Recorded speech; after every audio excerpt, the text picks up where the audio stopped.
Jazakallah khair. Shukran. Inshallah, tonight's talk, we're going to be discussing the ahkam and the rulings related to fasting in the month of Ramadan. In the next hour or so, we'll take all of the rulings so that we can be properly prepared for the coming of Ramadan, which is near. The book we're going to be taking from is a book referred to as Manhaj al-Salikin. It is authored by Sheikh Al-Allama Abbdurrazaq Nasir al-Sa'di, who is the teacher of the well-known scholar Sheikh Ibn Uthaymeen. The teacher of Ibn Uthaymeen is called Sheikh Abbdurrazaq Nasir al-Sa'di. He authored many books that are very beneficial. From those books is a small treatise in fiqh, which is referred to as Manhaj al-Salikin. And so we're going to take the chapter of fasting from it. We're going to read the Arabic, then commentate in English with the translation, inshallah ta'ala. طيب. He says, كتاب الصيام الأصل فيه قوله تعالى يا أيها الذين آمنوا كتب عليكم الصيام كما كتب على الذين من قبلكم لعلكم تتقون. He says, the origin of fasting is the statement of Allah Azza wa Jal, O you who believe, fasting has been prescribed upon you, just as it has been prescribed upon those that came before you, لَعَلَّكُمْ تَتَّقُونَ, so that you may attain taqwa. Here we benefit that the legislation of fasting is not something that was specific to the Muslim ummah, the ummah of Muhammad sallallahu alayhi wa sallam. Allah says, يَا أَيُّهَا الَّذِينَ آمَنُوا, O you who believe, addressing us. كُتِبَ عَلَيْكُمُ الصِّيَامِ, fasting has been prescribed upon you, meaning it has been made obligatory upon you. Upon every single Muslim, bila istithna, it's obligatory upon them to fast. And we're going to talk about some of the people that might be excused from that later on. كَمَا كُتِبَ عَلَى الَّذِينَ مِن قَبْلِكُمْ, just as it has been prescribed upon those that came before you. The ulama of tafsir, they discuss this verse and they say, who exactly is it referring to? Qat'an is talking about the previous nations. So the previous nations, they fasted too. But which specific nations? Some of the ulama, they say it was the Jews and the Christians. Some of them say it was more than that. Some say it's specific to them too. Ala kulli hal, the previous nations, they had to fast. Did they fast like we fast? Yes. Okay, that's one answer. No. Okay, so we have yes, we have you know. Anything else? Yes. Maybe? Ahsant. Not exact day. Okay, anything else? Okay, so the sifa يختلف. The way they do it. Ahsant. Okay, jazakumullah khair. And so the ulama tafsir, they discuss this and they mention some of the differences perhaps that could have been. But the reality is, in summary, it was obligatory upon them to fast, but the way that they fasted is not necessarily the same way that we fast.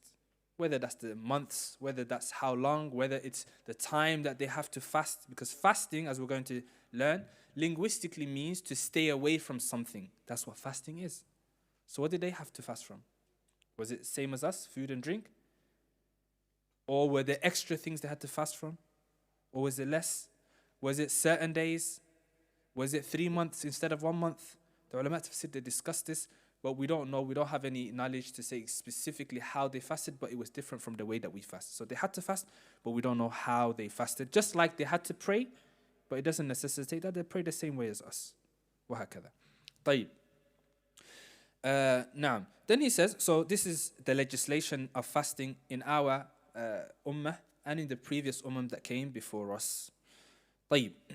Then he discusses upon whom is it obligatory to fast.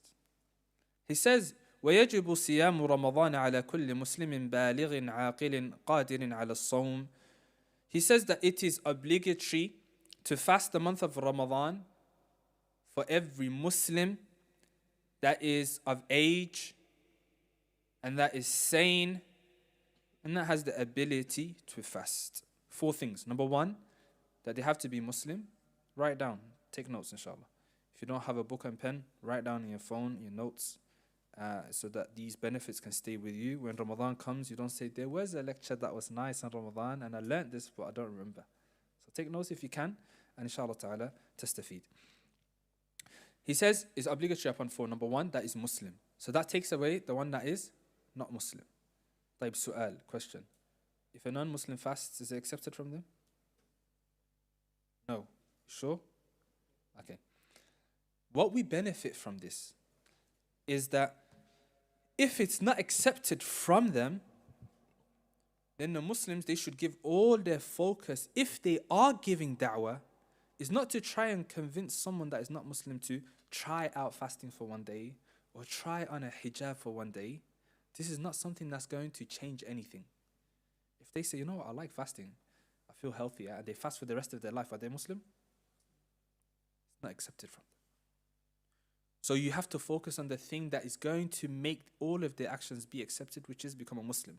So the one that is a da'i, or someone that is giving da'wah, or even if you're in school or college or at work and you happen to be giving da'wah to someone that is accepting it from you, don't focus on those things that's not going to change anything in their life in reality. Focus on the things that's going to make a difference.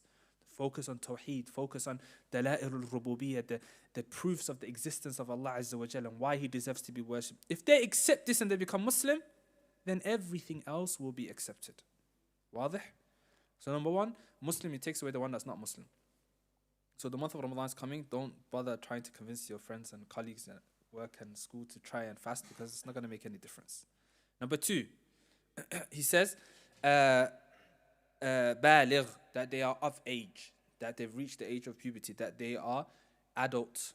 If they've reached the age of adulthood, then it is obligatory upon them to fast. But what if they fast before they reach the age? Is it obligatory? It's not obligatory. But are they allowed to fast? Yes. We have athar and narrations from the Sahaba that mentions that they would train their kids and their children to fast. And when they get hungry, they would busy them with toys and the likes to try and train them to be patient upon the hardships of fasting until they get used to it. It's not something that they have to do every day. They can try one day on, one day off. Here in the West, they can maybe try in the weekend when they don't have to go to school. وهكذا. Tamreen and as a practice to the time that it becomes obligatory.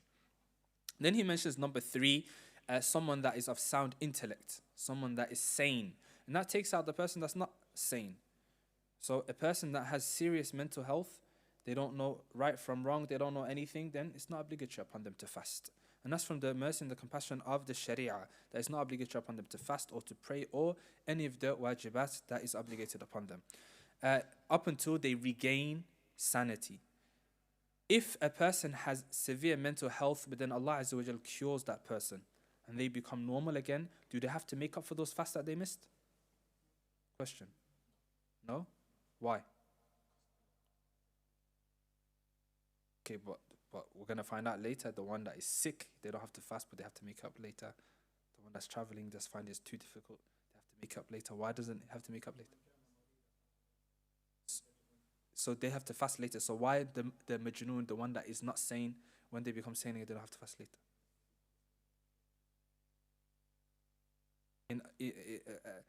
I'm with you, you're right. And say in another way so everyone else understands. Ma'ak. Okay, so how's that connected to Ramadan? The book is closed. You're there, you're close. Same thing. At the time when Ramadan came and it was obligatory upon everyone else to fast, in which state was he? He was in a state where his pen is lifted, meaning it was not wajib.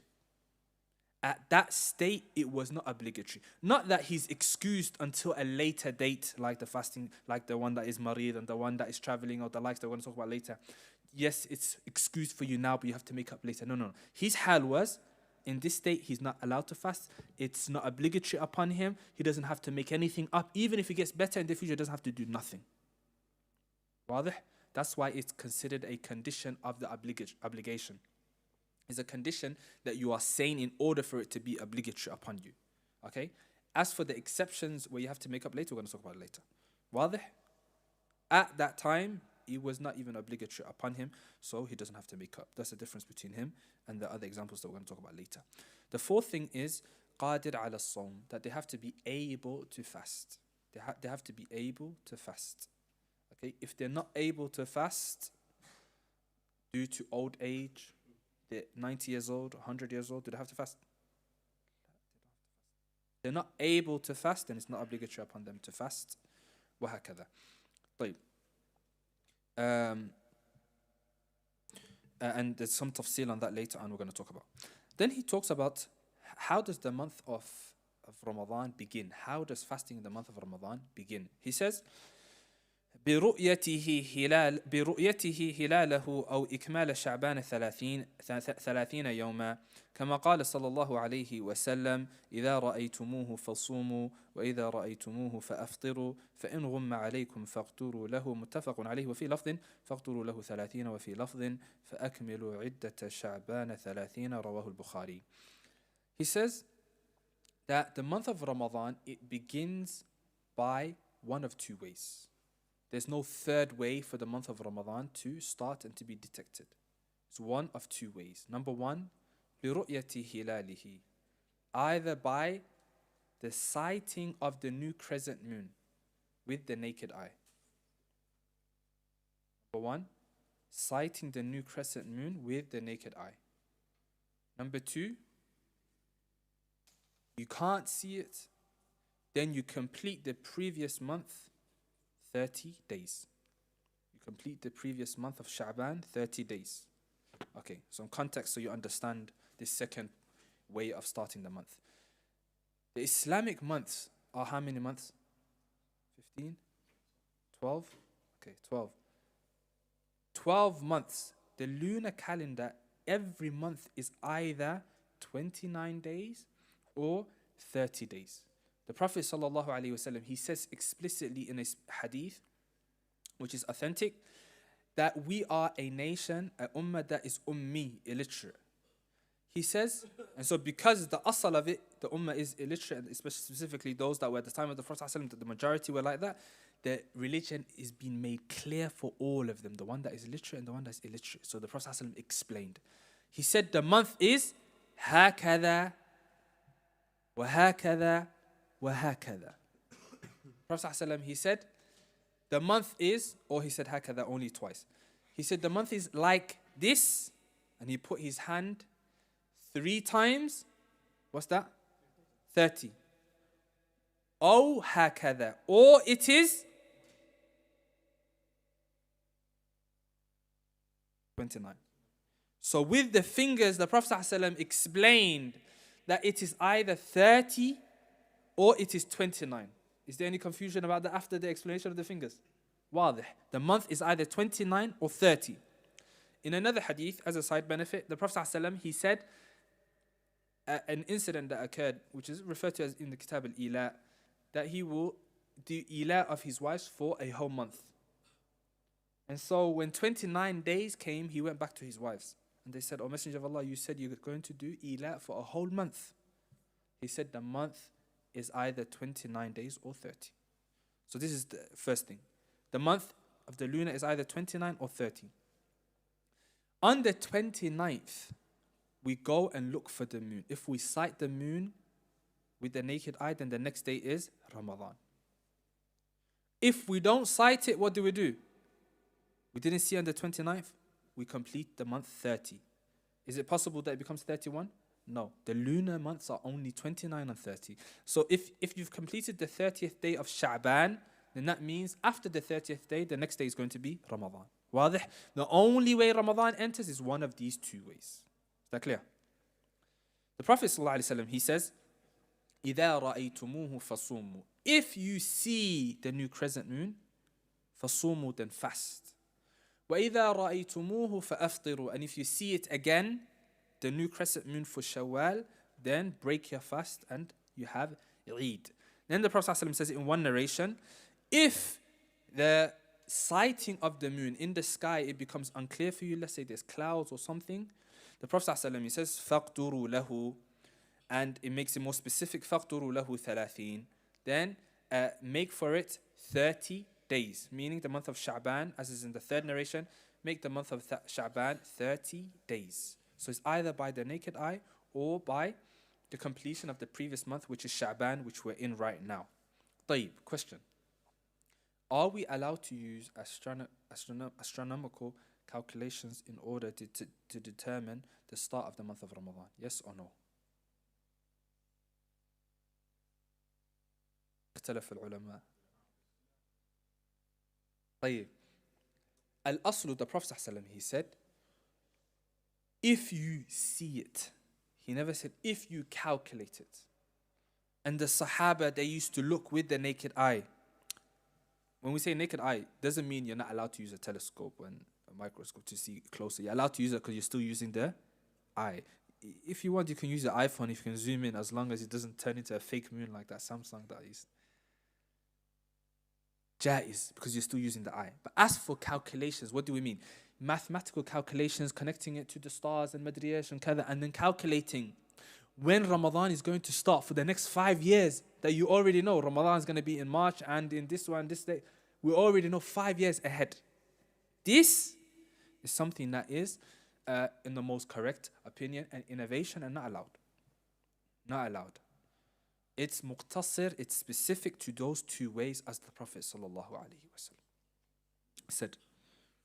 What's interesting is that I recently found out that from Ahl al-Kitab, the Jews, they used to use the lunar months for their calendar, that they have a separate Hebrew Jewish calendar, and they're currently in year,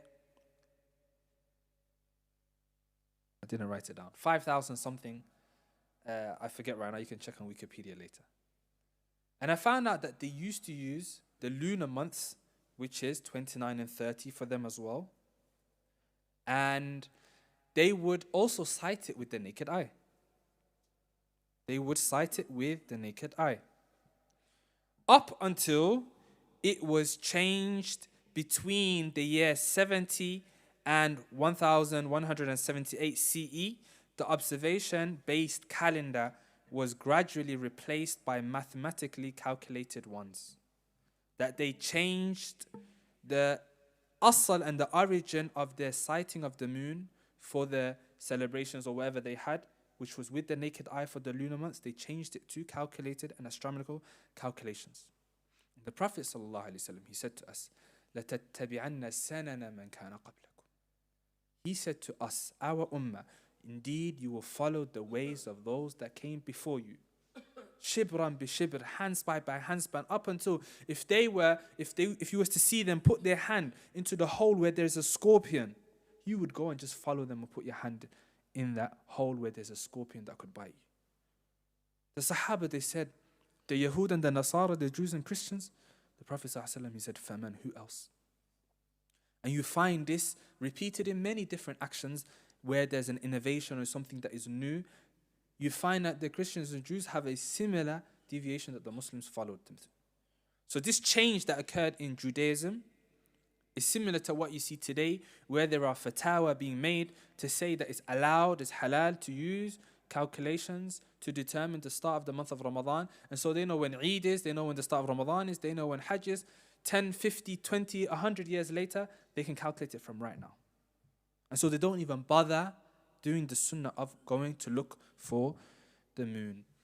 May Allah Azza wa Jal protect us. If somebody, an academic that's qualified, was able to go and follow, they can write a whole research paper on just the different innovations that have occurred in Islam where there is an origin either in Christianity or Judaism. An innovation that occurred in Islam after the Prophet, after the Sahaba, and you find a similar thing that occurred with the Christians and the Jews. That's not part of their religion either, which was innovated in their religion. مِصْدَاقًا لِقَوْلِهِ صلى الله عليه وسلم, actualizing the truthfulness of the statement of the Prophet ﷺ that you will follow the way of those that came before you. طيب. Let's go back to the book. He says, ويصام برؤية عدل لهلاله ولا يقبل في بقية الشهور إلا عدلان. The fasting of the month of Ramadan, when it's cited, it's obligatory, or we fast if only at least one trustworthy person sights the moon. If one trustworthy person sights the moon after looking for it, then the Muslims, they begin the month of Ramadan. The Prophet ﷺ, he was approached by Ibn Umar one time, and Ibn Umar alone said, I saw the new crescent moon. So the Prophet ﷺ commanded that the next day is Ramadan. Another time, a man from the Bedouins from outside of the city, he saw the moon and he came to the Prophet ﷺ, and the Prophet ﷺ judged upon that. It mentions, as for the rest of the months, then we don't accept except for two witnesses, two trustworthy witnesses. So it's specific for Ramadan, that one trustworthy person. As for the rest of the months, we still go out and cite them, but we need at least two witnesses. He doesn't discuss the affair of, but I will mention it, the affair of what if one land sees the moon and another land doesn't see it? What if there is two different rulings that come from these two different countries? There's a difference of opinion between ulama, but al-aslu, and there's athar and narrations from the Sahaba, from the time of Muawiyah and Ibn Umar and others, and they said they heard this from the Prophet ﷺ, that this land, they have their own sight, and they fast in accordance to their ijtihad, what they came to a conclusion with, whether they saw it or didn't see it, and the other land has its own. And so in the time of the Sahaba, it occurred that in Muawiyah, when he was in Sham, they fasted a specific date, and Ibn Umar, when he was in Medina, they started another date, and they didn't, when they found out, they didn't change it and say, khalas, you have to make up. No, they continued. Both of them were following the sunnah. They both used the method of trying to see with the eye. One of them saw, one of them didn't. And they are both following the sunnah, even if there's a difference between the start date of the two of them. طيب. Usually, living in a Muslim country, all the Muslims, they follow whatever the government does, either whether the government chooses to follow the closest country or the likes, and we just all follow that, or we all go see ourselves, and even one person saw it, we do it. But we're living in the wild, wild west. Every city has a different thing. This one has his own local sighting, and this one has, we follow Morocco, and this one says we follow Saudi Arabia. So you'll find in one city, in one country, there's Allahumma musta'an. The asl is that one balad, they're supposed to fast all the same day and break the fast all the same day. Forget about the other countries if they differed. Us, in one land, we should all be at least the same. If everyone is doing one thing and one person opposes, that one person should be with the jama'ah. As the Prophet ﷺ, he said, إِذَا رَأَيْتُمُوهُ, if you see it, then fast. And in another hadith, it makes it more specific that the day of fasting is the day that you all fast, and the day of fitr, breaking the fast, is the day that you all break the fast. So sticking to the unity of the Muslims is something that is important. طيب, then he continues and he talks about the intentions. He says, وَيَجِبُ تَبْيِيتُ النِّيَّةِ لِلصِّيَامِ الْفَرْضِ وَأَمَّا النَّفْلُ فَيَجُوزُ بِنِيَّةٍ مِنَ النَّهَارِ. The intention for Ramadan, or fasting generally, if it is an obligatory fast, in the month of Ramadan, you have to make the intentions that you are fasting in the night before you start the fast. Meaning, let's say they have announced that it is Ramadan tomorrow after Fajr. Fajr time, it will be the fasting of the first day. At the night from Maghrib up until before Fajr, you have to make an intention, a firm intention that you're going to be fasting tomorrow. And your intention is one of two things. Either you make your intention every night, I'm fasting tomorrow, I'm fasting tomorrow. Every night that you have that intention in your heart, you don't have to verbalize it in your tongue. It's enough to have it in your heart and that you remind yourself. Or you can make an intention one time at the beginning of Ramadan that I'm fasting every night. The night before Fajr, in that night before the first fast, that you make intention that you're fasting for the whole month of Ramadan. And that intention at the beginning of Ramadan is sufficient for every other night that you do it, repeating it. It's enough to do it at the beginning. Unless you break that continuity by not fasting one day because you were traveling. You had a valid travel and you didn't fast. So now when you're going to fast again, then you have to make the intention again. Or you were sick for 3 days. When you get better and you're about to fast again, you need to make the intention again the night before that you're fasting. But if you don't get sick and you don't break that continuity, then you make the intention at the beginning. That's sufficient for the whole month of Ramadan. Is that clear? Any questions on that? طيب. As for a voluntary fast outside of the month of Ramadan, like fasting in Sha'ban, the Prophet ﷺ used to fast a lot in the month of Sha'ban. It's a voluntary fast. The Prophet ﷺ, when it comes to a voluntary fast, you don't have to make the intention the night before. You're allowed to make your intention even after Fajr, as long as you haven't fallen into any of the things that would break a person's fast normally. So let's say tomorrow is Sunday. Let's say tomorrow I wake up for Fajr. Fajr's adhan is 6:45. Is that Jama'ah? Whenever the adhan comes in, let's say at 8 a.m., I say, you know what, Sha'ban, haven't fasted any days yet. Let me fast today. At 8 a.m., even though Fajr was around 6 or whatever time it starts here, is that allowed even though it's a voluntary fast? Or do I have to make the intention the night before? What do you guys think? Allowed? Anyone else? Not allowed? Okay. Anyone else? Tafsil. Okay, Jamil. So the detail. It's allowed with one condition, that you haven't done anything that breaks your fast up until 8 a.m. So let's say from Fajr adhan up until 8 a.m. when you wanted to start fasting, have you ate? Have you drank anything? Have you had jima'? Have you had any of the things that would break a person's fast from the prohibitions that we're going to talk about in a second? If you haven't had your breakfast yet, you haven't drank anything, then khalas, you're allowed to fast. What's the evidence? The Prophet ﷺ one day, he came to Aisha radiallahu ta'ala anha, and he said, is there anything to eat? She said, there's nothing to eat. Prophet ﷺ, Sayyidul Khalq, the best person to ever walk upon the earth, asked his wife, is there anything to eat? She says, there's nothing to eat. He says, okay, Idhan ana sa'im. In that case, I will fast. Even though it was already daytime, but because he never ate anything, he never drank anything, he started his fast from that moment. So that's allowed for the voluntary, okay? Especially now, benefit from it, the month of Sha'ban, and it's still winter, the days are very short, it's only up to 4:30 that Maghrib comes in. Benefit from it as much as you can. The Prophet ﷺ wouldn't fast any month completely except for Ramadan, but after Ramadan, the month that he would fast the most is Sha'ban. So try to fast as much as you can.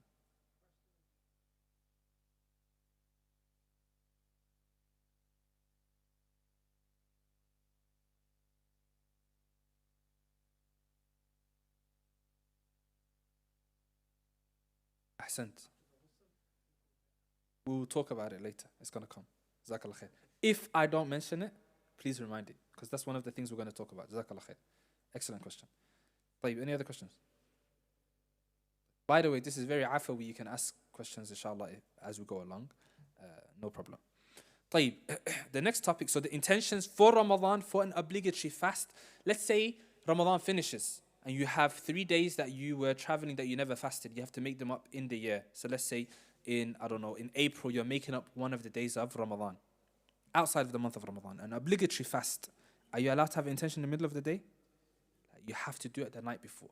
All obligatory fasts have to be intention the night before. As for any voluntary fast, then you're allowed to have it throughout the day. Some of the ulama, they mentioned that as long as it's before midday, just before dhuhr. As for after dhuhr, some of the scholars, they say it's disliked and the likes. But ala kulli hal, that's for voluntary. The next topic is who is excused from fasting? Who is excused from fasting? Now, there's 4 types of people that are excused from fasting. And each type and each category has 2 people. So there's 4 categories. In each category, there's going to mention 2 people. And they have a similar ruling, but there's 2 different types of people. So the first category is the sick person and the traveler. The sick person and the traveler. The first category is the sick person and the traveler. Both of them have the choice to fast or to not fast. The sick and the traveler, they have the choice to fast or not to fast. Meaning, the obligation in their regard has been lifted. So, if they want to push themselves to fast, they're allowed to. But if they say, I'm too sick or the traveling's too hard upon me, then it's allowed for them to break it. So the first category is they have a choice. And who is that? That's the traveller and the person that is sick.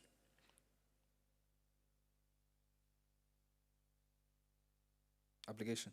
Ahsant, yes, it still fulfills the obligation. If they have a choice to fast, if they fast it, then it suffices from their obligation. It's not a voluntary fast, it can only be an obligatory fast. They don't have to make up anything later. But if they take the ease that Allah has given them, then they can fast in the year, any time in the year after the month of Ramadan to make it up. So that's the first one.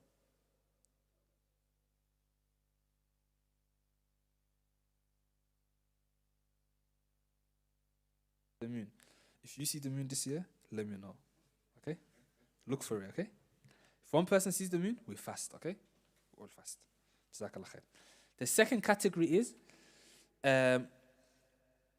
the women who have menstrual cycle or have postnatal bleeding. So this category is two types of women. One that is in the monthly menstrual cycle, has started. And the second is the one that has given birth, so she has postnatal bleeding. These two women, they fall into the second category, and it is haram for them to fast. It is haram for them to fast. They have to make it up after the month of Ramadan whenever they are in a better state. Okay, here we said it's haram for them to fast, meaning they don't have a choice. Allah has lifted that obligation from them and they don't have to fast at all. And Allah is the most wise. Perhaps it's for their betterment and their protection and for their body. And so Allah Azza wa Jal has lifted that burden and of obligation from them, and they can make it up in the year whenever they get better or they've come out of that time. The third category is another two type of women. The first is, so this is the third category, the pregnant woman and the breastfeeding woman. The pregnant woman and the breastfeeding woman. Now, if these two types of women, if they fear for themselves, they are pregnant or they're breastfeeding, if they fear for themselves that they don't eat, that is going to harm them, then they break their fast and they just have to make up a fast after the month of Ramadan, and that's enough. Does that make sense? If they fear for their own selves alone, then all they have to do is they break their fast, they don't have to fast now, and they just make it up after the month of Ramadan. As for if they fear for their child, so the pregnant woman fears for the child in her stomach, or the breastfeeding woman fears for the child that she's breastfeeding, that if she doesn't eat, then the baby will be harmed, that there won't be enough milk, that the baby inside the stomach will be harmed by way of it. She feels this, she's scared for the child, then again, she's allowed to break the fast. She doesn't have to fast at all. Number two, she makes it up after the month of Ramadan, but there's an extra thing connected to if she fears for the child. She has to do it'am. She has to feed a poor person for every day she missed. Does that make sense? She has to feed a poor person for every day she missed if she fears for her child. So this is the third category. So I'll repeat that one more time. The pregnant woman and the breastfeeding woman, if they fear for themselves, they just have to make up the fast. That's it. And if they fear for their child, then they make up the fast and they pay fidya. They feed a poor person for every day that they miss. So if they miss the whole month, they have to pay for 30 poor people. They can do it one go. If they know they're not going to fast the whole time, they can do it right now, one go. Or they can do it after Ramadan. Maybe they change their mind and they fast 1 day or 2 days and they can do that after. Or they can do each day that they miss at the end of the day.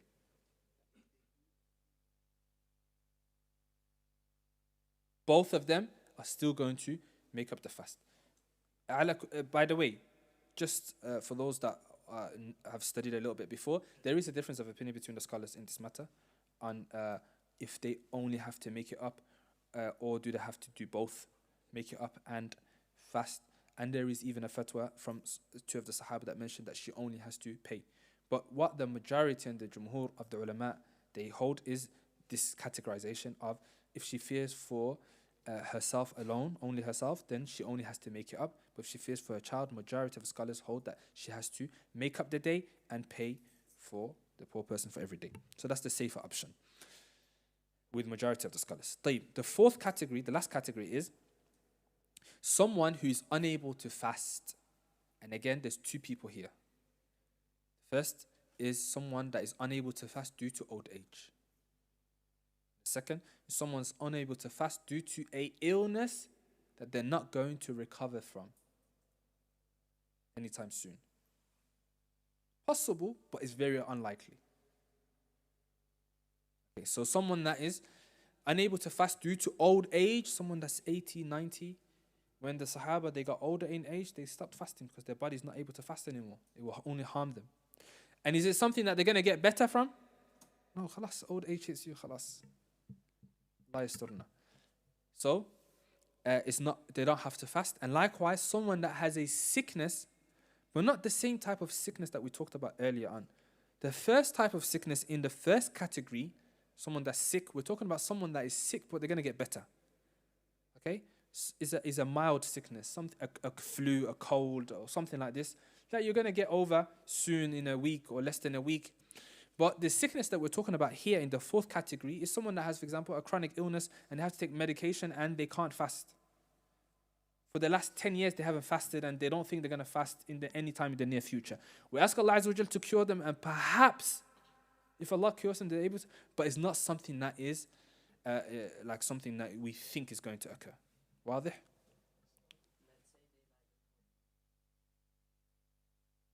No. Ahsant. If the question is, if they get better from that, let's say in 10 years' time they get better, and they never fasted for the last 10 years because they had a severe illness, do they have to make up the 10 years? No, because it wasn't obligatory upon them. They come under that last, we said who's obligatory upon? The last one is someone that's غير قادر, that's not able to fast, and they are from that, so they don't have to make up that fast. Okay, what do they have to do instead? They have to pay feed a poor person for every day that they missed. They have to feed a poor person for every day that they missed. So the fourth category, what do? They have to feed a poor person for every day they missed if they are unable to fast due to old age or extreme illness that they're not going to get better from anytime soon. If the person has a severe illness and the doctors don't advise with him, then it's not allowed for him to fast. As for if it's a mild sickness that the doctors give him the choice, then that would probably go on to the first category. It's not something that's severe. As for someone severe, he doesn't have a choice. If he could, he would have loved to, but his body won't allow him. He will either destroy himself, or his health will get worse, or perhaps it will even lead to him dying. So for that person, it's haram for them to fast. They have to pay a poor person everything. Just like the person that's 90 years old, if they fast, perhaps they will die, because their body is not able to cope with that. Wallahu a'lam.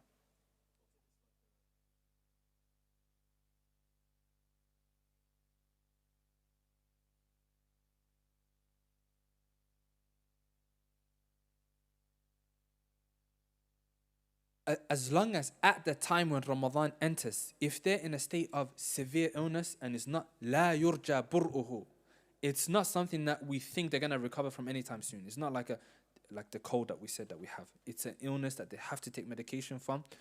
Then, and their previous years they've been in this state, then khalas, they don't have to. Even if they get better tomorrow, does he have to make up for yesterday? No, because at that state it wasn't obligatory upon him.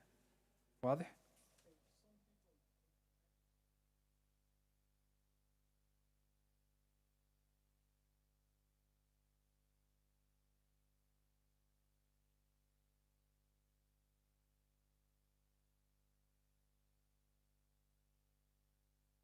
Yeah, they don't have to fast. So they enter into this. Yes, because they have an illness that they have to take medication for, that they can't live without, and it's going to be in the middle of the day. Doesn't matter. If it's in the middle of the day, then they don't have to fast. Okay? If a person has diabetes and they have to take insulin, they don't have to fast. Okay?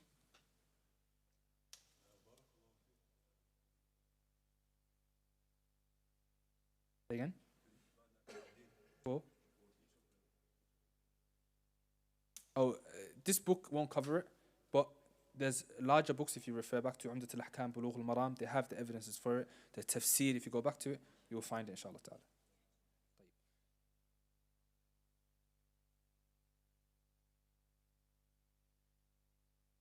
Ahsant.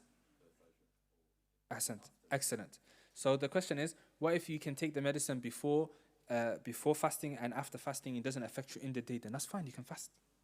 If you can take your medication, let's say you have a medication that you have to take every single day, but you can do it before Fajr and you can do it after Fajr, and the doctor says it's fine, you can't do your own ijtihad because you're not Ahl Ikhtisas. It's not expert. You have to go and ask a doctor. If the doctor says it's fine, specific, it would be even better to go to a Muslim doctor that understands, then, and they say it's fine, then that's fine.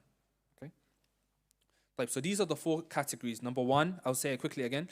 The sick person and the one that is traveling, we talk about mild sickness that we think they're going to recover from soon, normally. Then they both have the choice to fast or not to fast. The second category, women who have menstrual cycle or postnatal bleeding after giving birth, then it's haram for them to fast. They just have to make it up, that's it.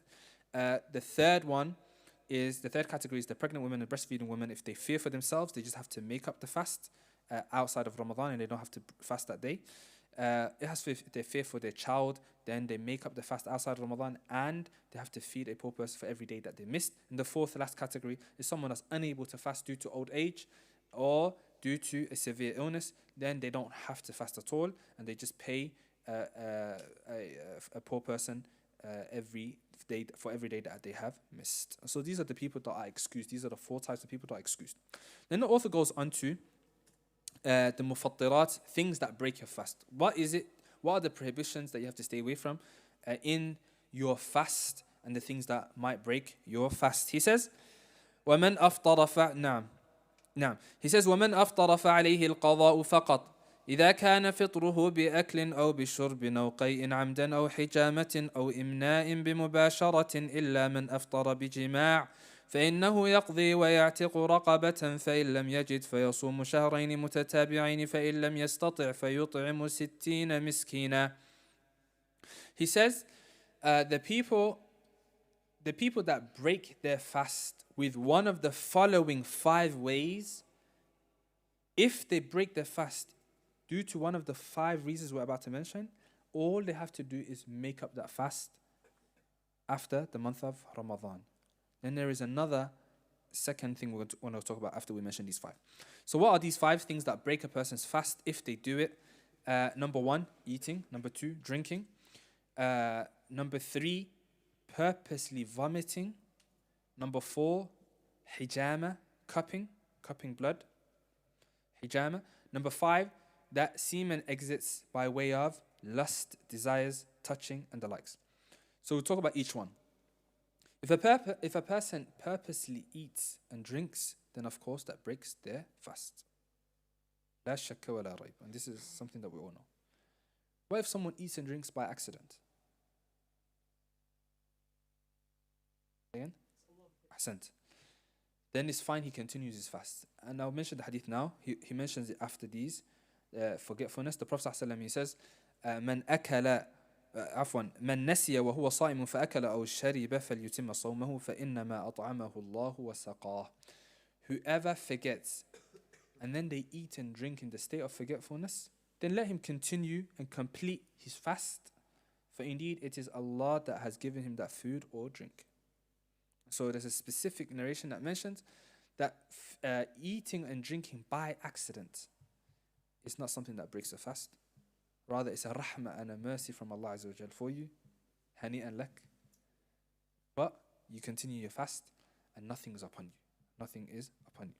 Okay, so this might occur in the first couple of days in Ramadan, that you're at work and if you're a very organized person and you have your lunch at a specific time, you get your food and mashallah, you're about to dig in, you have some water first and you're about to, someone says, Akhi, isn't it Ramadan? SubhanAllah, I forgot. Khalas, you have to make up that day? No? Okay, what if he ate the whole meal? He had a whole 12-inch pizza by himself. Huh? If he forgot, and sincerely he forgot, then there's nothing upon him. Nothing upon him. Okay? This is possible in the first day or two, especially if you're in a routine and you completely in work and your mind is busy and you completely forget. This is something that's possible. There's nothing upon you. There's nothing upon you.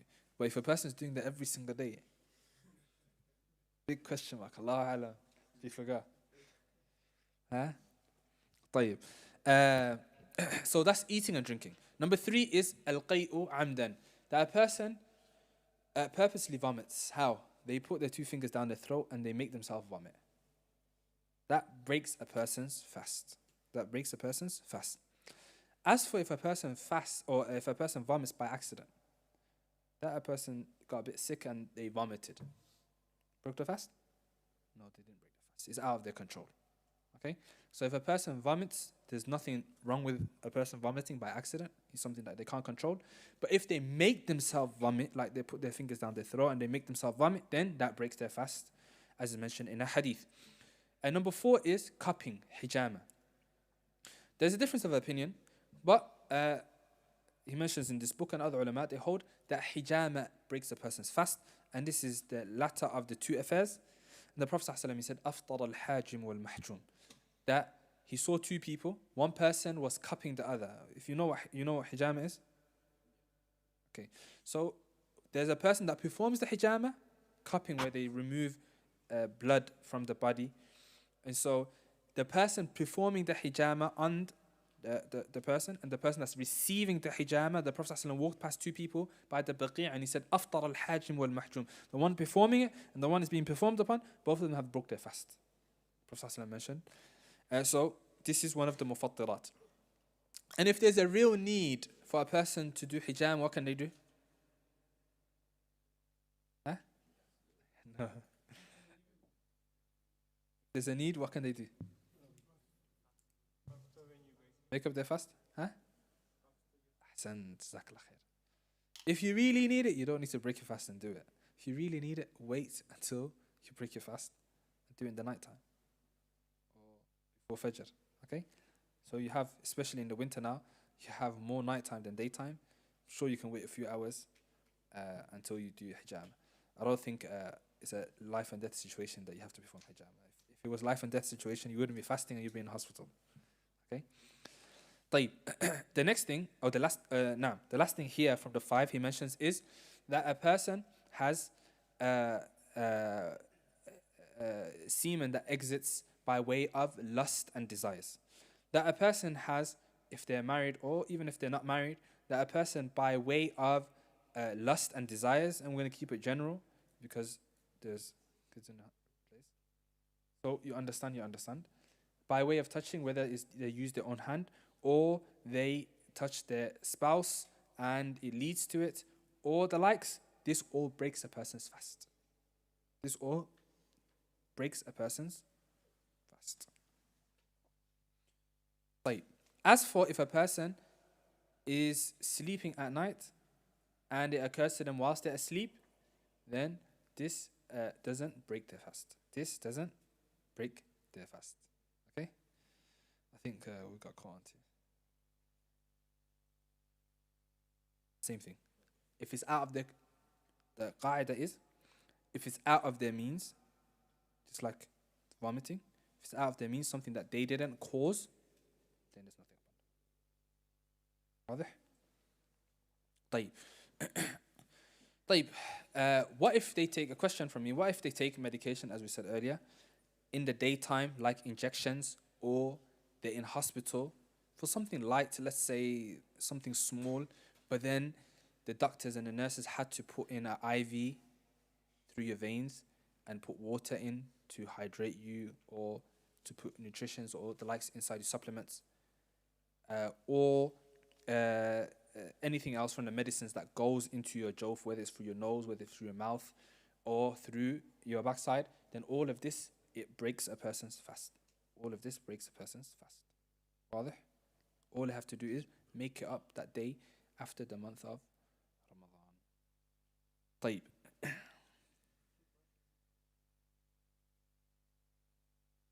Good question. Brushing your teeth with toothpaste, does it break your fast? No. Brushing your teeth with siwak or toothpaste or your own saliva that you have, swallowing it, all of that doesn't break a person's fast. A person does wudu, they put water in their mouth and they spit it out, that little bit of water that's left. Does it break your wudu? It doesn't break your wudu. Okay? It doesn't break your wudu. The only thing the Prophet ﷺ told us to stay away from is when you're doing wudu, is there's two ways to put water into your nose. Okay?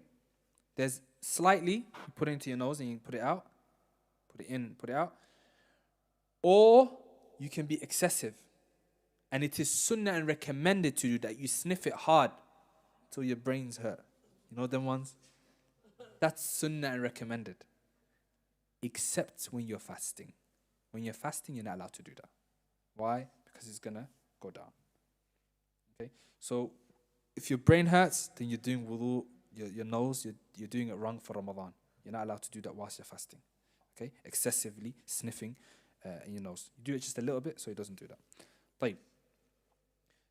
The next point, or the sixth thing that breaks a person's fast, which is different from the first five, is that if a person has intercourse with their spouse, then of course this breaks a person's fast. Fi nahari Ramadan, in the daytime of Ramadan, a person is allowed to have intercourse with their spouse. In the nighttime of Ramadan, as for in the daytime, then that breaks a person's fast. What do they have to do? Do you just make it up after Ramadan? No, it's more severe. So the Prophet ﷺ, he mentioned that, first of all, yes, they have to make it up after Ramadan. That's given. But on top of them making up the fast, they have to free a slave. They have to find a slave and free them. Okay, we live in a time where there's no slaves that exist. Okay, what do? You go to the next thing. You fast for 60 days, consecutively 2 months. Okay, so you missed one day, but because this missing that you did was something, a severe way to break a fast, the Prophet ﷺ said you have to fast 2 months consecutively, 60 days. Like a person is sick or the likes and they're not able to do 2 months straight. Then they go to the third option, which is they have to feed 60 people. 60 poor people. They have to feed 60 poor people. If they're not able to do all three, then the ulama, they mention, if a person is not able to do all three, then saqata an. This has been lifted from them because they're unable to do so. I'll come to you in a second. The Prophet ﷺ is mentioned in the hadith that a man came to him and he said, "O Messenger of Allah, today I've fallen into a major mistake." So the Prophet ﷺ told him, "What did you do?" He said, I did intercourse with my wife in the daytime of Ramadan. So the Prophet ﷺ, he said, "Free a slave." He said, "O Messenger of Allah, I'm poor. I'm not able to do that. I can't do that." So the Prophet ﷺ, he said, "Fast for 60 days." He said, "O Messenger of Allah, I'm not able to do that." The Prophet ﷺ said, "Okay then." His body, he was sick or something, he wasn't able to do that. So then he said, "Okay, then feed 60 people." He said, "O Messenger of Allah, I'm poor. I can't afford to feed 60 other people. My own family is poor." So then the Prophet ﷺ, someone gave him tamar, a packet of dates, and he said, "Here, go and feed this to the poor people." He said, "Shall I feed this to someone more poor than my family? There is no family between the two sides of Medina that's more poor than me. Ahwaj minni, that's more in need of it than me." So the Prophet ﷺ laughed. He said, "Khalas, go and feed it to your family." And so the ulama, they take from this hadith that when the Prophet ﷺ said, "Go and feed it to your family," he didn't feed 60 people. So the wujub, the obligation of this kaffara and expiation has been lifted off a person. If they're really poor, their body's not able to fast as well, and they're not able to free a slave, they're not able to do these three, then saqata anhum. And that's from the rahmah of Allah Azza wa Jal. But it shows you the severity of this. A person needs to stay away from these mufattarat, specifically the last one. Sorry, you had a question first, go on.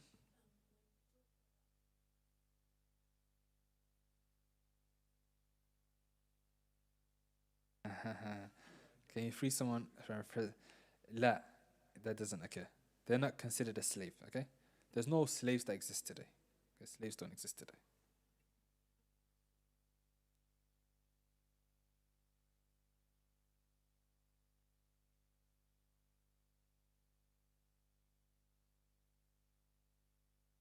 Allahu Alam. Allahu Alam. Uh, Look, شهرين متتابعين here is specifically 60. It is 60. 29, 30, that helps you when? In other places. But here is specific, the number 60 is maqsood. Why? Because if it wasn't maqsood, intended, then the Prophet ﷺ, when it comes to poor people, it could have been what? 29 plus 29, 58. But it's 60. So it's 60 days. Okay? They discuss, is it consecutive or is it separated? It is consecutive. Because it's a expiation. You had a question. You forgot your question. Khalas, never mind. Okay. It's fine. With a person's spouse. After Ramadan. After Ramadan. Ahsant. Okay, Jamil. طيب. How long we've been going on for? Good. طيب. The next, now we go into some of the sunan of fasting. He mentions two ahadith. The first, we already talked about forgetfulness. He says, وقال النبي صلى الله عليه وسلم لا يزال الناس بخير ما عجلوا الفطر متفق عليه وقال تسحروا فإن في السحور بركة متفق عليه وقال إذا أفطر أحدكم فليفطر على تمر فإن لم يجد فليفطر على ماء فإنه طهور رواه الخمسة. He says, the Prophet ﷺ, he said, and this is from the sunan of fasting. And the sunan, sometimes the sunan has different meanings when you use it. We're not talking about, sometimes it means the whole religion, sunnah. Sometimes it refers to something that is voluntary, you do, you get extra reward for. Sometimes it's referring to this is the way and the method of the Prophet ﷺ and that we should stick to. Okay? So, here from the sunan, the Prophet ﷺ, he said, لا يزال الناس بخير. The people do not cease to be upon good as long as they hasten to break their fast. That the people, they continue to be upon good as long as they know about this sunnah and they act upon this sunnah. What is this sunnah that the Prophet ﷺ is guiding us to here? That you break your fast quickly. Maghrib comes in, you don't wait, you don't start walking around and say, it's been a long day, mashallah. Let me go clean my hands, let me go set up my table, my fork, my chair. Let me go get changed first, then I want to break my fast when I'm clean. The sunnah here, Habibi, is, if you want to do that before. 10 minutes before. But when Maghrib comes in, that you break your fast quickly. Some people, they are lackadaisical with this sunnah. They talk for a little bit, they have their date in their hand and they're talking and they're laughing and Habibi, ajil. The Prophet ﷺ said, the people do not cease, continue to be upon good as long as they act upon this sunnah. What's the sunnah? Ajjalul fitr. They hasten to break the fast. واضح? The second sunnah that the Prophet ﷺ mentions is, or one of the sunnah, I will skip one hadith to come back to it. He mentions that if you break your fast, the sunnah with what you break your fast with is that you break your fast with dates. Number one. And in another hadith, it mentions a specific type of date. I'll come to you. Ar-rutab. If you find a rutab, which is fresh, ripe dates, they're almost like watery inside. If you can break your fast with that, then that's the first thing you should break your fast with. And that's usually in countries where dates, they have palm trees and they grow dates because you can get it fresh and you can get it. It grows only a specific time of the year. Okay? If you can't, and maybe Ramadan is not in that season and you don't have any fresh ripe dates, then you break your fast with tamar, normal tamar, dry tamar. Any tamar, ajwa tamar, sukkari tamar, majdul tamar, whatever tamar that you find, tamar, dates. If you cannot find tamar, then at least water. You can find water everywhere. If you don't have the two before, then at least that you start your breaking of the fast with water. Not your doner kebab, not your smash burger, not this, not that. You begin with water, if you don't find dates. Okay. So this is another sunnah that many people are heedless to. Look, if someone was to say today, Dr. John, who's a scientist, he done a research and he found that if you fast and you break your fast with dates, you get these health benefits. But if you break your fast with oily food and this, then your body gets harmed and lazy. People are like, oh wow, the Prophet ﷺ spoke the truth, let's do it now. Habibi, don't wait for John and Joshua to do doctor to do his research for you to start doing the sunnah of the Prophet ﷺ. The Prophet ﷺ told us, sam'an wa ta'a. We know the reason behind it, we don't. We know the wisdom behind it, or we don't, we still perform it. Remember Zuhri, he mentions in Sahih Bukhari, min Allah al-risala, the message came from Allah. Wa ala al-rasul al-balagh, and upon the messengers is to convey that message. Wa alayna bit-taslim. What's upon us is to submit to that revelation and to that message. واضح? Number 3, he mentions تسحروا فإن في السحور بركة. The Prophet ﷺ, he says, take sahur, take that meal before you fast. In the night time before you fast, take sahur. Why? In the sahur there is blessing. The Prophet ﷺ said there is barakah in taking that sahur. Barakah how? Perhaps it will aid you in your fast. It will aid you in performing good deeds. There is barakah, as the Prophet ﷺ said, in taking that sahur. What time do you take it? It's mentioned in other places that the Prophet ﷺ kana yu'akhiru sahur. He would delay the taking of the sahur meal very late. How long? Some of the Sahaba said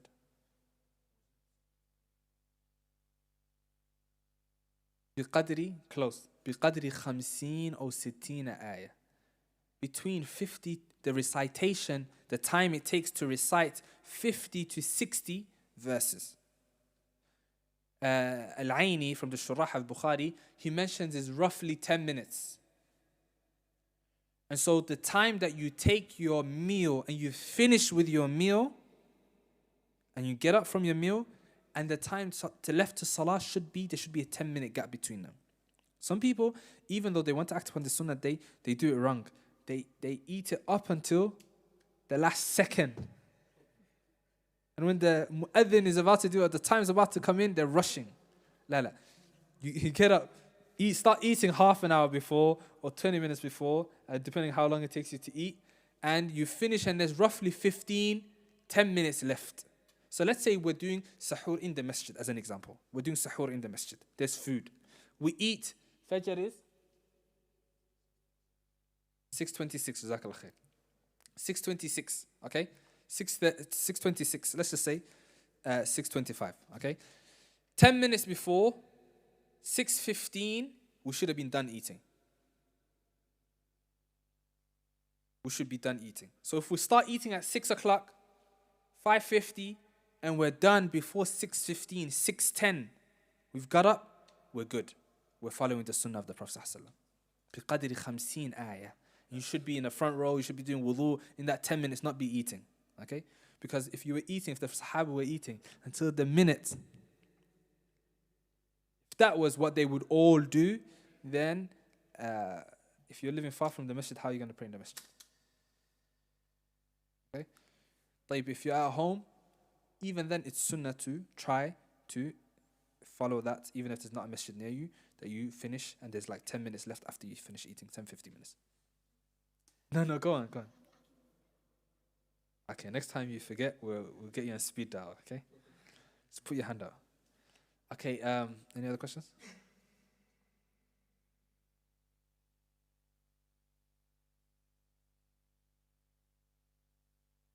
Yes.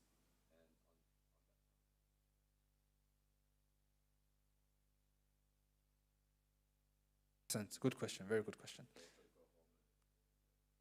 Very good question.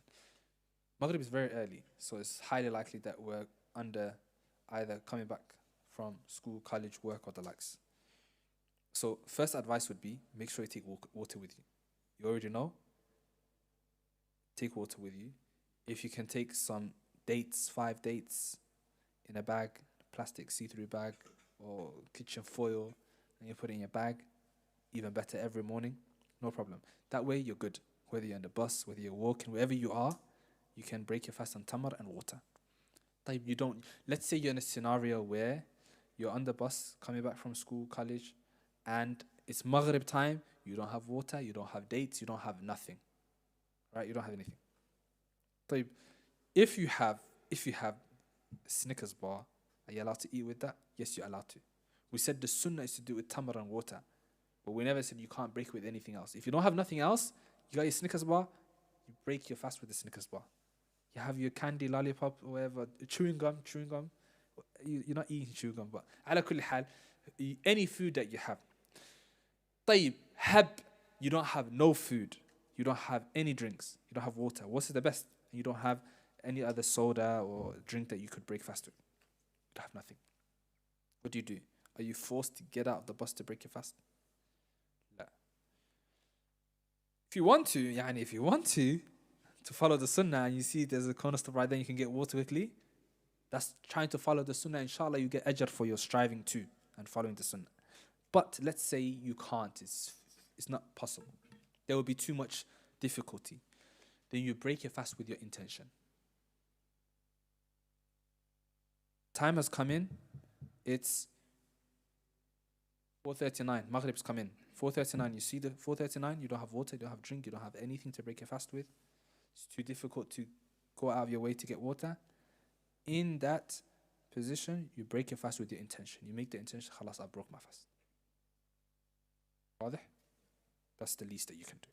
You don't say, okay, I'm still fasting until I get home, until I go to the corner. Break your fast with your intention. Okay? Because your intention that you have has to be continuous throughout the day. If I was to say at 1 o'clock, I'm not fasting anymore. I'm joking, I'm still fasting actually.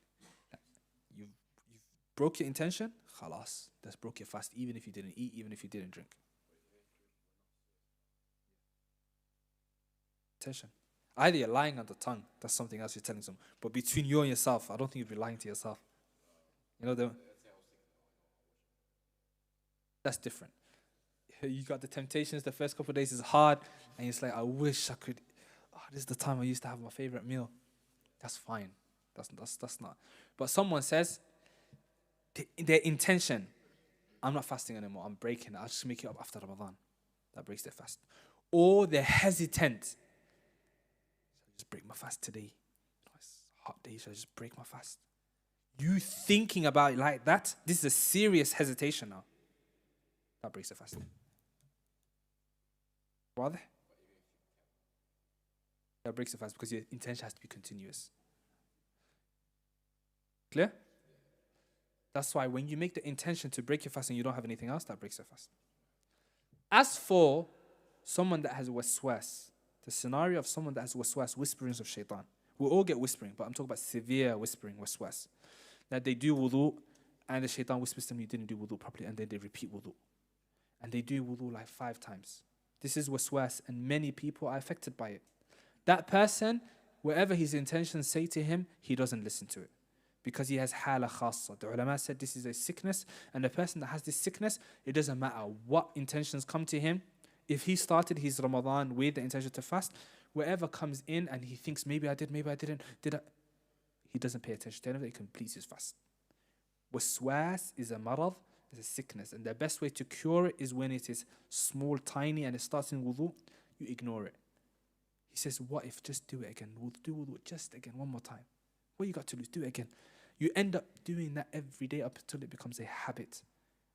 And you do wudu 10 minutes. Then it comes to your salah. You say, Allahu Akbar. I didn't do Allahu Akbar properly. Let me do it again. Allahu Akbar.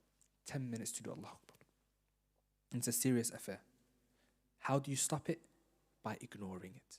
You ignore the shaitan, the whispers of shaitan. One time you complete your wudu, you pray your salah. One time you don't repeat it. You do that one time, you oppose it 2 times, it will leave you alone. But the more you give and the more you accept and you do it again, and the stronger it will get up until it gets to your aqeedah, up until it gets into fasting. So the person that has that scenario, we're not talking about him. I hope that's clear. You remember your question? Go on.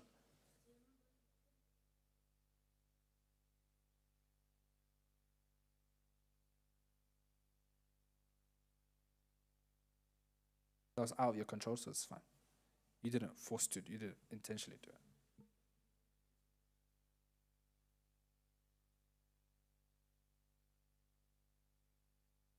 You see the signs.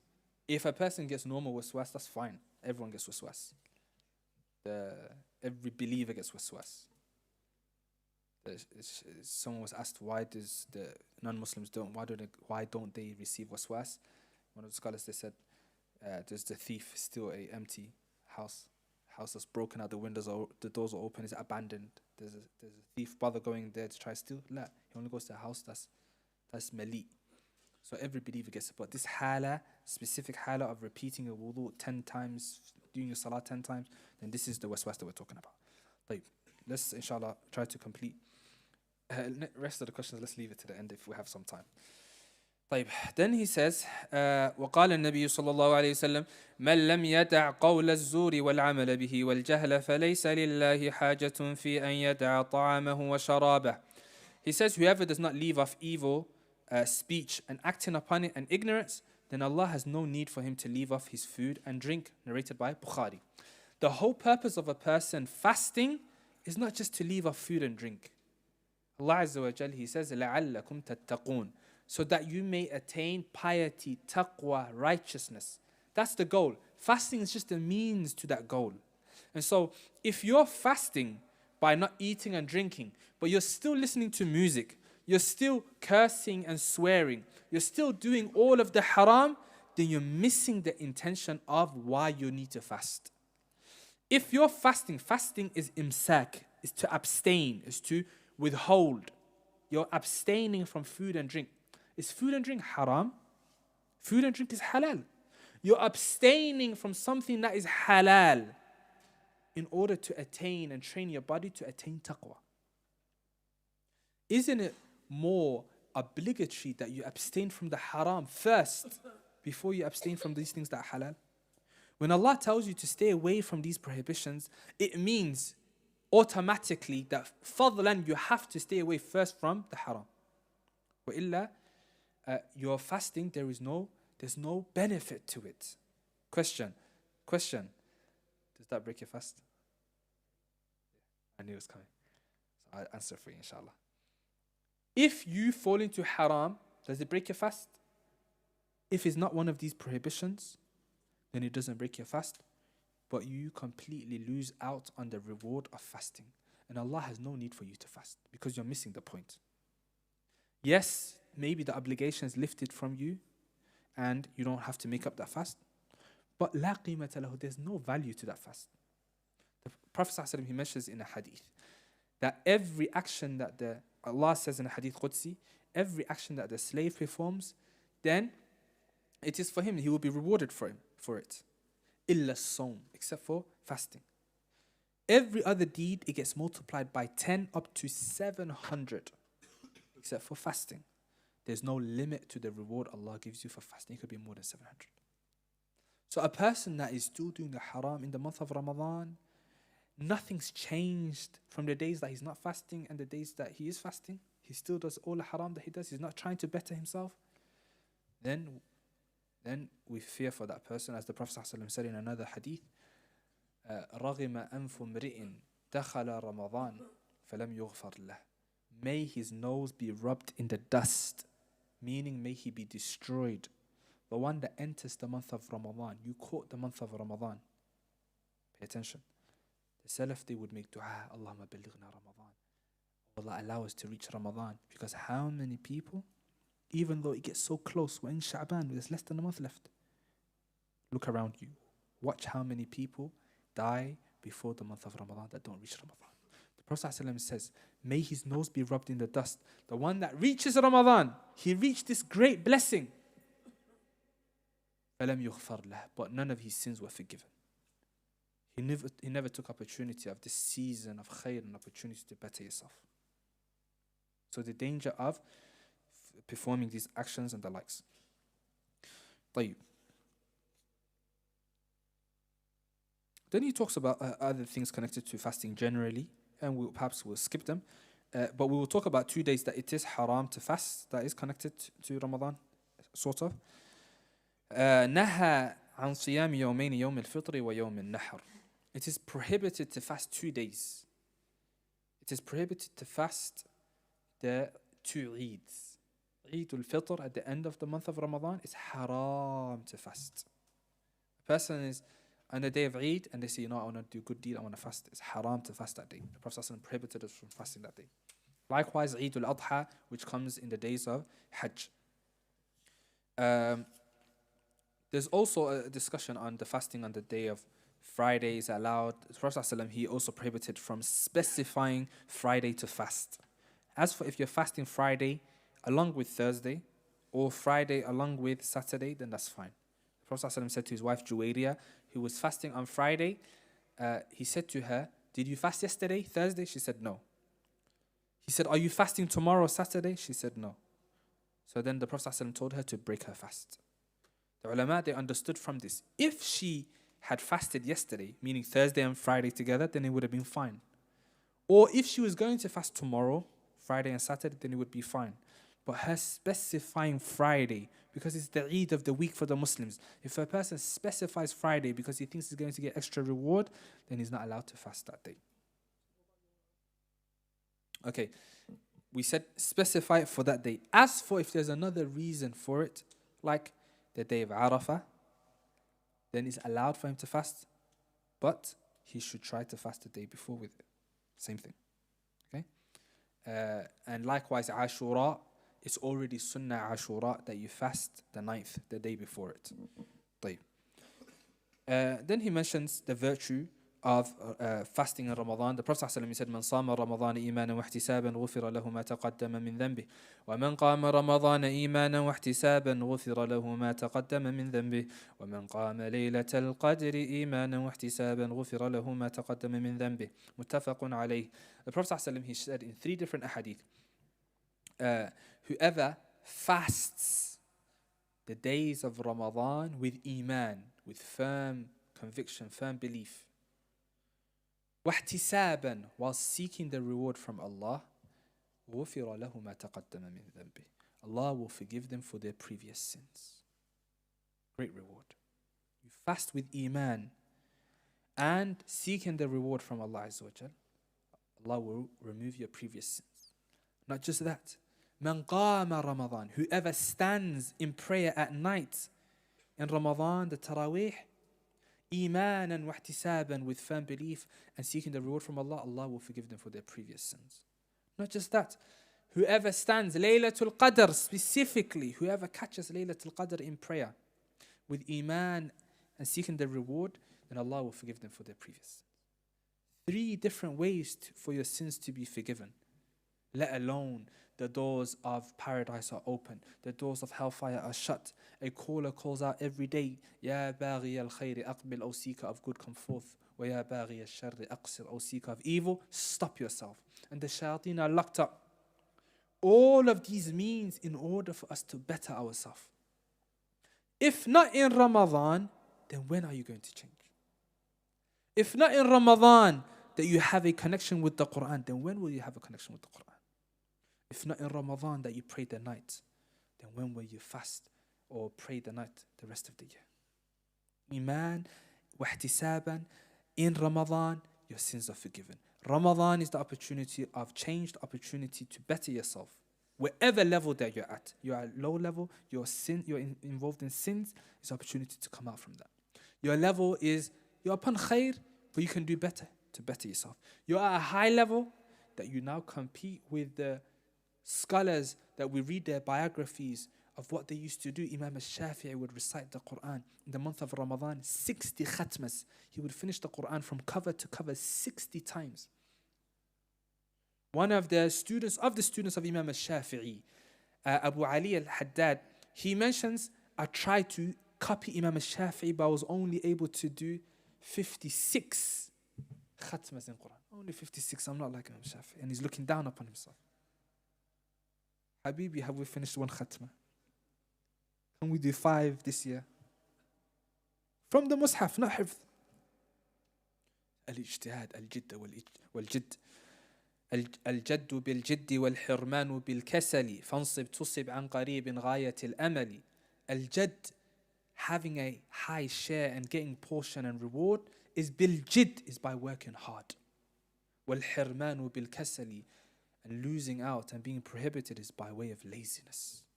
فانصب تصب عن قريب غاية الأمل, make your target, make your goals and work hard and you will reach them. These are some of the ahkam related to fasting the month of Ramadan. We ask Allah Azza wa Jal to allow us to reach with good health and in good iman. We ask Allah Azza wa Jal to allow us to benefit from the month of Ramadan and to better ourselves, all of us, and to accept our actions. هذا والله أعلم وصلى الله وسلم وبارك على نبينا محمد. If there's any questions, I don't know if the sisters are able to ask any questions.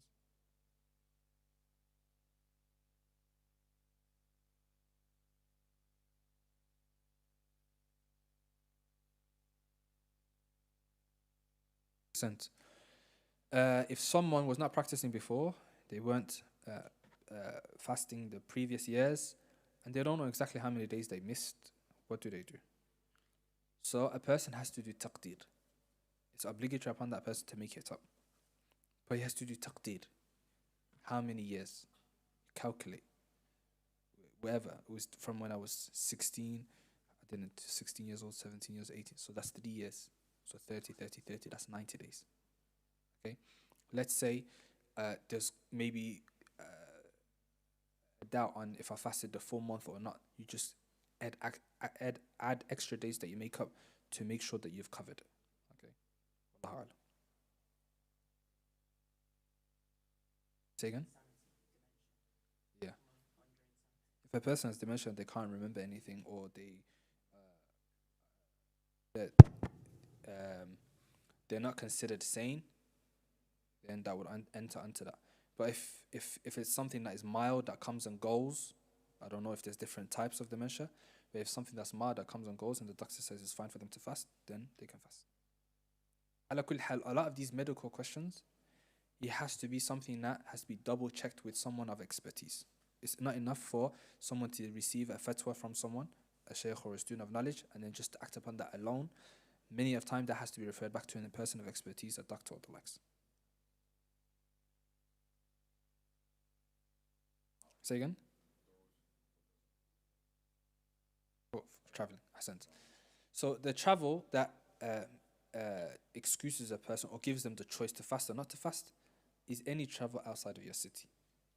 Some of the ulama, they say it has to meet masafatul qasr, a specific kilometers, a specific length. And others say no, any type of travel that's outside of your city, that's considered, anything that's considered traveling, then you have the choice to break it or not to break it. So let's say from Stoke you're going to Manchester. I don't know how many hours. How many hours is that? 1 hour. Do you guys consider that as traveling? Huh? Some do, some don't. Khalas. So that is outside of your city. 1 hour. That's considered traveling. You're allowed to now break it or continue.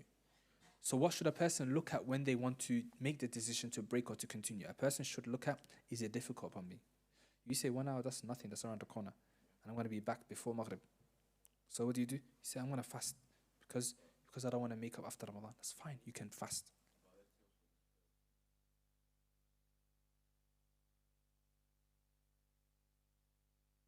They consider travel. And they have the choice. If they want to fast, they can fast. If they can't, because of the traveling and the difficulty, then if it's difficult, it's better not to fast. So it's all in accordance to you, your difficulty, or if it's not difficult.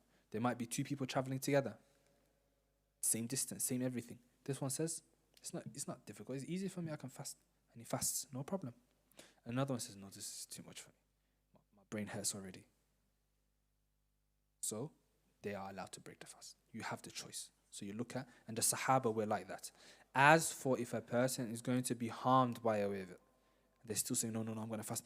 And they are being harmed by it. You can see they can't cope with it.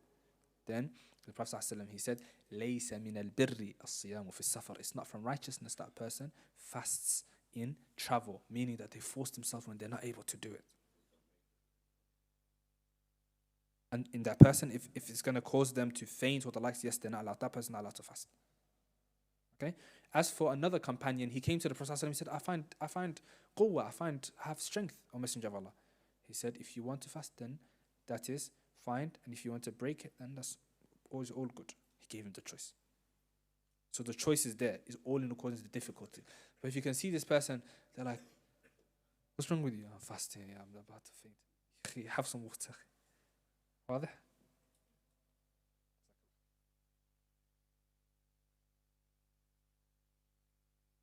I haven't read any. But the Battle of Badr occurred in Ramadan.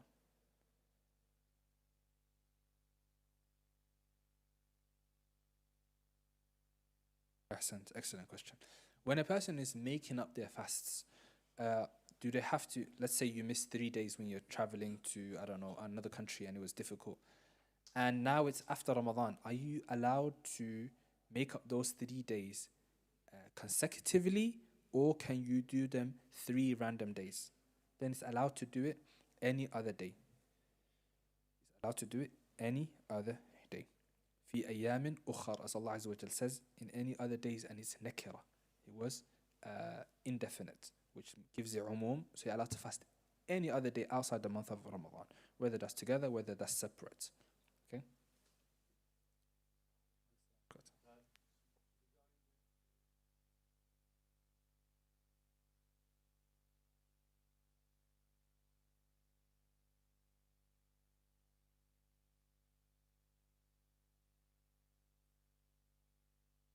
Look, Ahsant.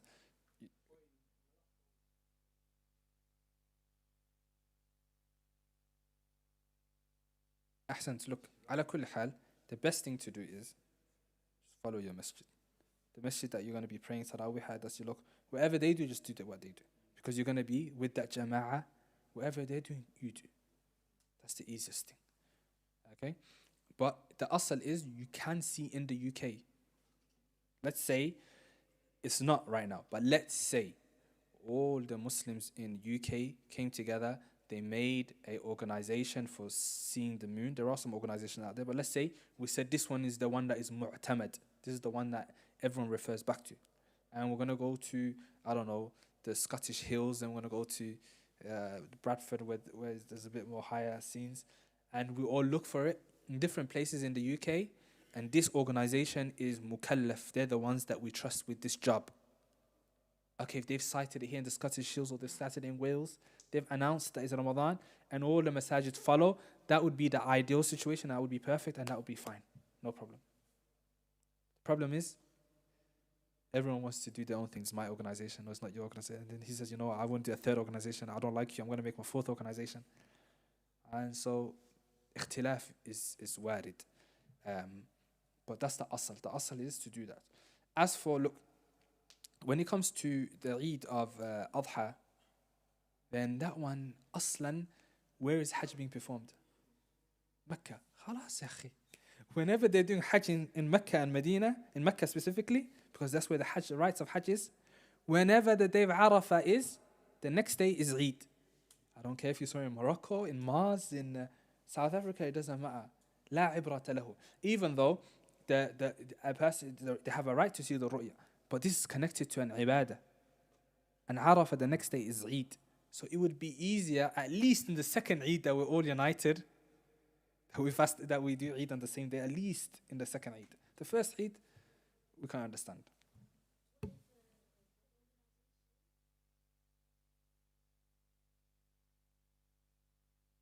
Inshallah, they don't. But how old are you? When you get older, maybe you can organize one and you can unite all the Muslims and they can follow your organization. How about that? Okay, you be trustworthy and be truthful and only hire people that are truthful. Inshallah, you do the job for us, okay? Khalas? I'll ask you in, how about 20 years' time? What's your name? Yasser. Okay. I'll ask you next time, okay? If you start making plans. Thank you. Any other questions?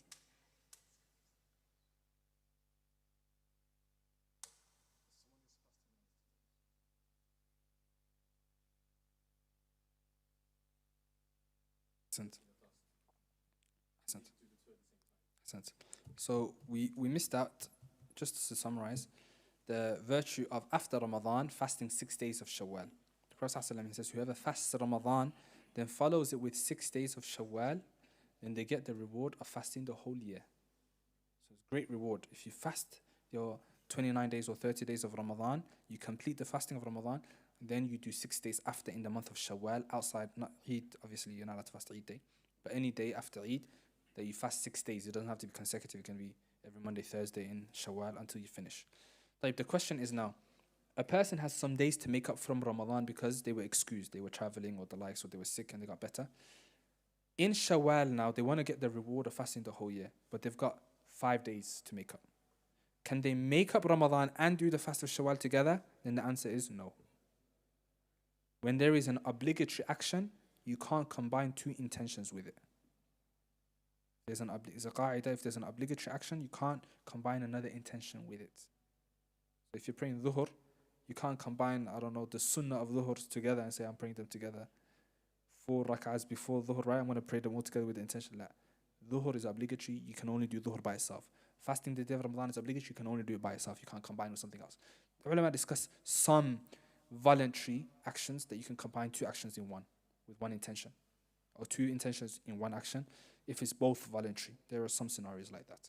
So, you have to fast Ramadan, those 5 days that you have to make up first, then you can do your 6 days of Shawwal. So it's recommended if you're traveling and you're able to fast, try to fast so you don't have to make up days before your 6 days of Shawwal. But if it's too difficult, then it's better to break your fast. Salam.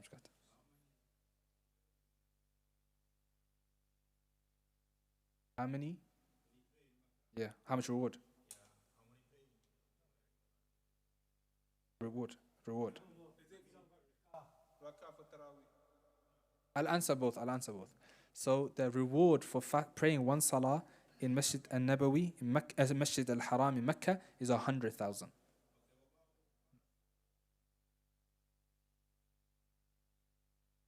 In terms of generally speaking, the actions that are performed in sacred places like Mecca and Medina, and special sacred months like Ramadan and the days of Dhul Hijjah, the 10 days of Dhul Hijjah where Hajj occurs, these are fadila. We're supposed to do extra good deeds to get extra reward. The Salaf would recite more Quran. They would do more khair. So this is something that is recommended. Okay? The reward is more, la shak. Especially if you are in Mecca and Medina, or it's the month of Ramadan, or the 10 days of Dhul Hijjah. La shak, over there is better. But if we can't, giving sadaqah, Allahu alam. But generally speaking, fasting or reading Quran and praying and the likes is better over there. Yes. That's specific, that's a nas for salah.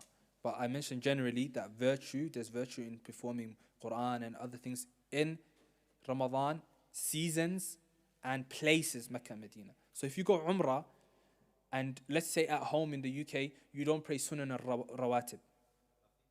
Or forget Sunan al-Rawatib. Again?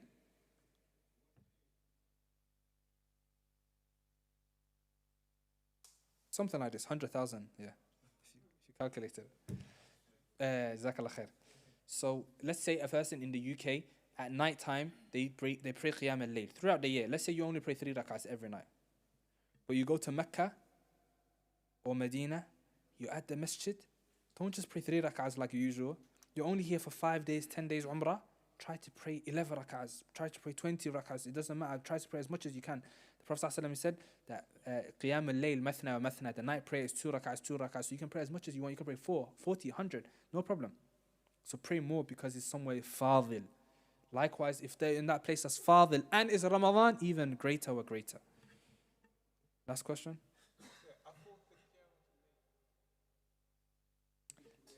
The Prophet ﷺ, he said mathna wa mathna. So that is general, that is 2, 2, 2 is unlimited. But the Prophet ﷺ used to pray in Ramadan and outside of Ramadan 11 rak'ahs. So 8 with the 3, 11 rak'ahs. Is it allowed to do more? Yes, in the time of Umar they did more. So if you pray 20, if you pray 40, no problem. You can pray. But in the Jama'ah, it's better to look at the maslahah of the people and the situation. Winter or summer. Right now it's winter. Inshallah, we'll go back to 20. Have more time. When summer is hard, we'll do 11. The time is short. Someone could say that. No problem. Huh?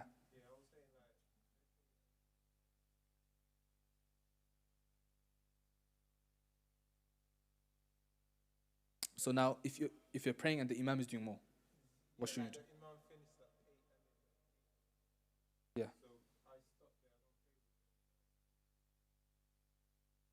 You can pray witr with him, finish witr with him, and then later you can continue praying 2 rak'ahs, but you're not allowed to do another witr. Prophet said you're not allowed to do 2 witrs in one night. Yes, but the Prophet one time he prayed witr, and after the witr he prayed 2 rak'ahs. So there's only 1 witr at night. If you can finish your night with witr, that's good. But let's say you're praying with the imam and he finishes and you want to pray more because you're in Mecca.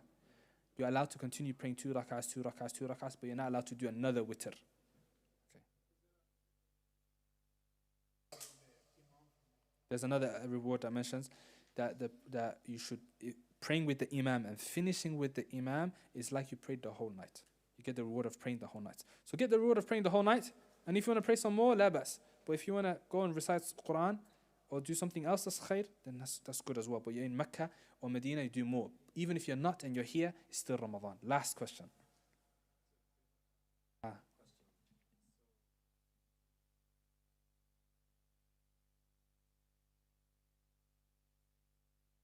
It's fine. Ayyam al-Bayd is 3 days, okay, or Monday and Thursday. It's voluntary, and the 6 days of Shawwal is voluntary. It's fine. It doesn't go against each other. It's fine. سبحانك اللهم وبحمدك أشهد أن لا إله إلا أنت أستغفرك وأتوب إليك. I think the question answers they can continue all night. But inshallah في هذا القدر كفاية, and may Allah Azza wa Jalla allow us to enter into